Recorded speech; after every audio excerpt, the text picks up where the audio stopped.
The soldier suddenly realized what was flying toward him wasn't a missile. With a flash of bright light, the man found himself in a strange sealed room. The walls around him were airtight. He looked around in disbelief, not knowing what had just happened. He was just on the battlefield. How could he suddenly be here? But the sharp pain from his wound told him this wasn't a dream. He instinctively pulled out his gun. He thought he might have been captured, then quickly used his phone to call for backup, but suddenly noticed some strange writing on the wall. It said death. His gut told him someone was clearly messing with him, but before he could figure it out, the room suddenly started getting hot. The man began to panic. What is this? Even after stripping off all his clothes, it didn't help at all, and the temperature in the room kept rising. He couldn't take it anymore, and started banging on the walls. But the only response was the rising heat, and the sound of his sweat evaporating off the floor. It was clear the room had become an oven, trying to roast him alive. In his rage, the man pulled out his gun, trying to shoot a hole for some air, but to his surprise the wall was harder than steel. The bullets only left minor scratches. In the end, amidst his painful screams, the man slowly passed out. When he woke up again, the temperature had returned to normal, but after the burning just now, his body was nearly dehydrated. Just as he tried to rehydrate, a loud bang came from the floor. Then his backpack and gun started to fall. The next second his whole body was lifted up and hurled straight down. Turns out the whole room was spinning. He was tossed around like a rubber ball, then slammed hard against the wall.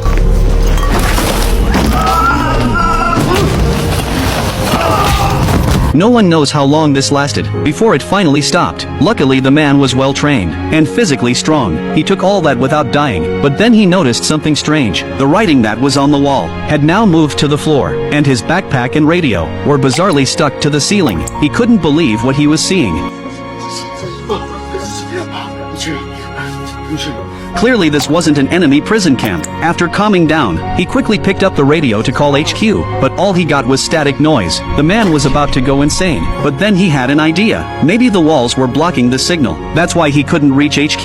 Now he had to rely on the radio, but the radio was stuck on the ceiling. He decided to leave a voice message and say his phone number, so whoever heard it could contact him. But the problem was, he couldn't remember his number. Luckily the number was written on the radio. He quickly grabbed the binoculars, then wrote the number on the floor. Make sure to remember this detail. It'll be important later. But just as he finished writing, the radio suddenly rang. The man was thrilled. He didn't expect a call so soon, even though there was hope. He couldn't reach it.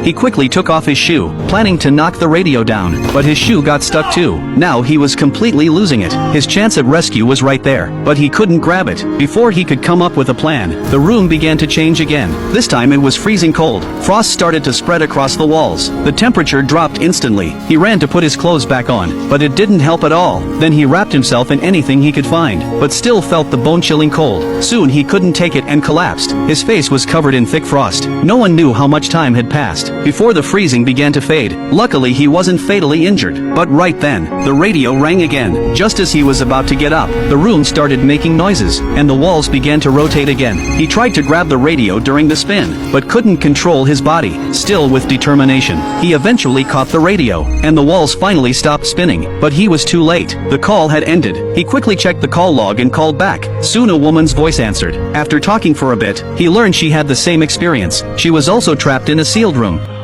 Listen, I've been taken, I'm kidnapped, I'm in some fucking room, it keeps changing temperature and turning and spinning like a fucking...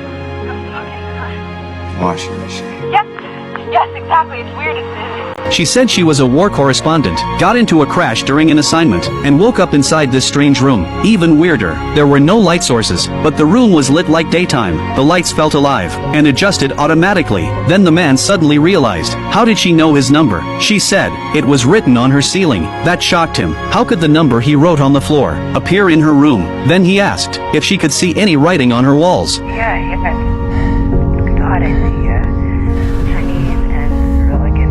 Victimano 1218. That line made him laugh. 1218 was hundreds of years ago. Could someone really have been trapped here back then? He thought it must be a military experiment. Maybe others were trapped in nearby rooms. So he ran over and shouted at the wall. But only the woman's voice replied through the radio. Before he could figure it out, a mysterious force came at him, grabbing his neck and pulling his arms. Then he floated up in midair, completely paralyzed.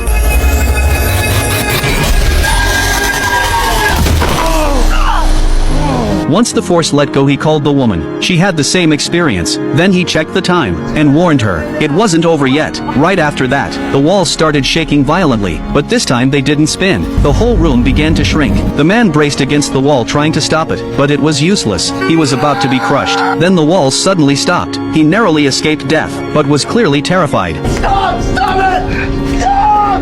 Stop it! No!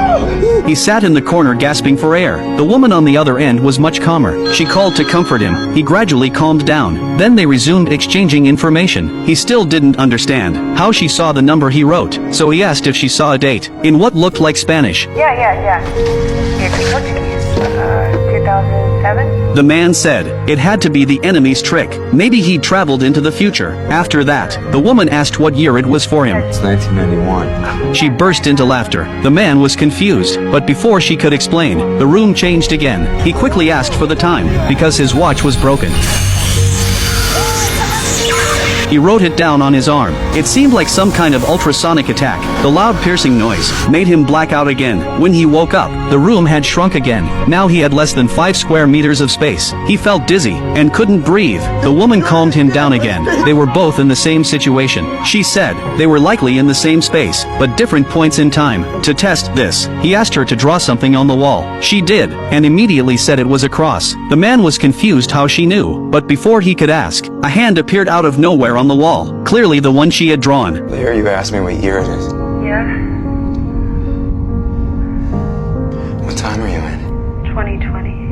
When? 2020. That's not possible. That's the truth. 30 years. Yeah. She went on to say, there might be hundreds or thousands trapped here, from different places, even different timelines. That's why there were so many languages on the walls. The man couldn't believe it. This wasn't some sci-fi movie, but his stomach wound was very real, still throbbing with pain. Then the phone rang. He thought it was HQ, told the woman and picked it up, but it wasn't HQ.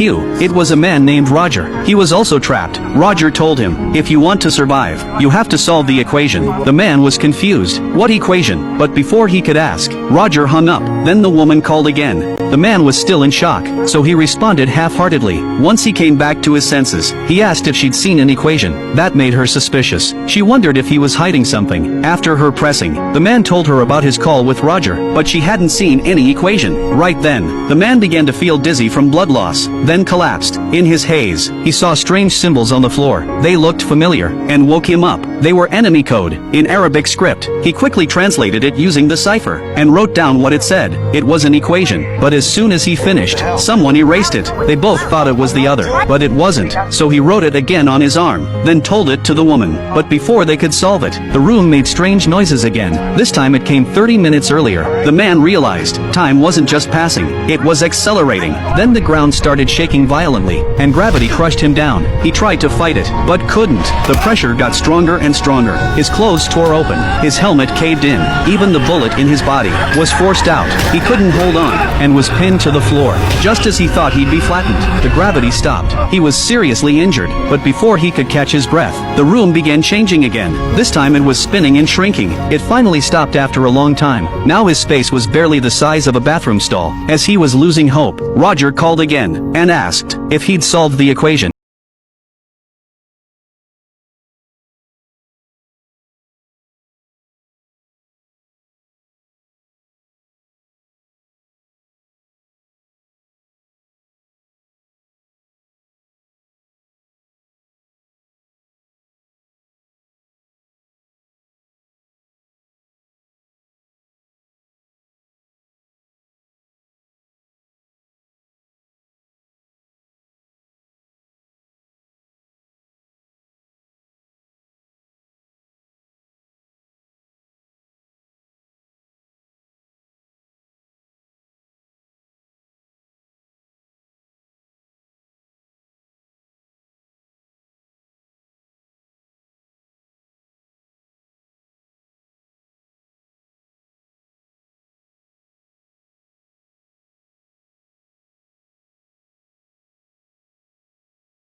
not show we are threatened.